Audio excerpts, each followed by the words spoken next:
शिव कुमार शुक्ला जी द्वारा 12 जनवरी को एक विशाल धरने की घोषणा की गई है कि यदि इस सरकार ने कुछ भी हमारे बारे में उचित नहीं कहा तो हम एक विशाल धरना।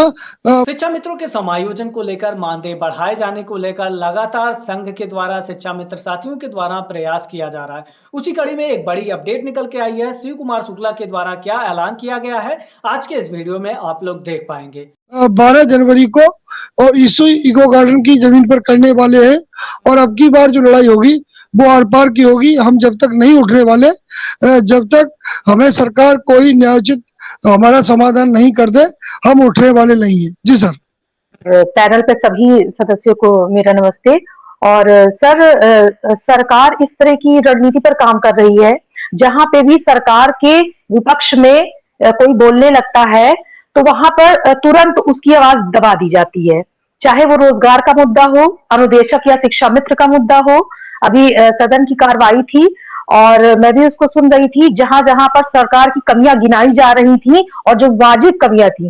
एक शिक्षा मित्रों का भी मुद्दा आया था, अनुदेशकों का तो अभी नंबर ही वहां पर नहीं आया। शिक्षा मुद्दों का एक आध घटना, उनकी दुर्घटनाएं जो हुई उनके बारे में भी चर्चा हो रही थी। तो उनको ये आशंका थी कि अभी शिक्षा मित्रों का मुद्दा उठा है, अभी अनुदेशकों की भी सच्चाई बाहर आएगी कि सरकार उनके साथ कैसा कैसा व्यवहार कर रही है। इसके पहले ही उन्होंने सदन की कार्रवाई रोक दी। जब इनके खिलाफ कहीं पे भी आवाज उठने लगती है, इस तरह से ये रणनीति प्लान करते हैं कि तुरंत वो आवाज दबा दी जाती है। ना इनके सामने इनके मंत्री कोई बोल सकते हैं, ना विपक्ष कोई बोल सकता है, जनता की तो कोई बात ही नहीं है। रोजगार बताइए, जहां पर भी कोई भी धरना आंदोलन होता है लाठी से पीटा जाता है। नहीं देखते हैं कि महिला है, पुरुष है, शिक्षक है कि लाचार है कि बेचार है, कुछ ये नहीं देखती है सरकार। बस ये देखती है कहां से हमको नोट मिले, कहां से हमको वोट मिले। बताइए, बेरोजगारी इतनी ज्यादा है, बेरोजगारों के पास खुद अपना खर्चा चलाने का पैसा नहीं है। एक तो सरकार बेमतलब के फर्जी, या फर्जी ही कहेंगे, जब आप उनको नौकरी नहीं दे रहे हैं तो फर्जी विज्ञापन है, विज्ञापन निकालती है। पहले इतने महंगे फॉर्म नहीं थे, अब एक एक फॉर्म 1000 रुपए से कम नहीं।